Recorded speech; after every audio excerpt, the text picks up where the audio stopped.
Ана тілім, жүрегісің анамның, жүрек ана мен өзіңнен жаралдым, сағат сайын саулығыңды тілеймін, сенсіз мынау керегіне ғаламның. Сенің әрбір тынысың мен күн кешем, сен арқылы тіршілікпен тілдесем. Осыдан 31 жыл бұрын, 1989 жылы 22 қыркүйек күні тіл туралы заң қабылданған болатын. Бұл заңда Қазақ СССР-ның мемлекеттік тілі қазақ тілі, ал орыс тілі ұлтаралық тіл деп бекітілген екен. Тіл мерекесі құтты болсын.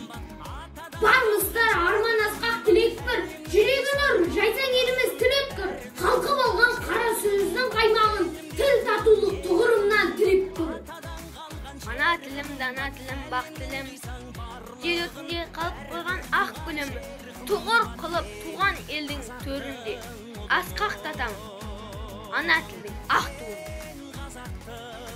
Ана тілім, бал тілім, өзің барда шалқыдым, өз тілінде ән шырқап, сермелетіп балқыдым.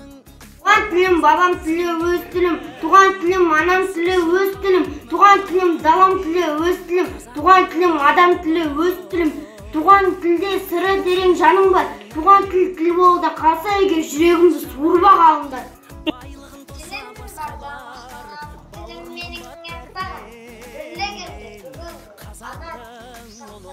Ана тілің арыңгүл, ұятың боп тұр бетте. Өзге тілдің бәрін біл, өз тілің құрметте. Тіліңсіз көрсең де өз күніңді, өз тіліңсіз болсаң да асқан білімді, өз халқыңа бола алмайсың. Азамат білмей тұрып туған ана тіліңді.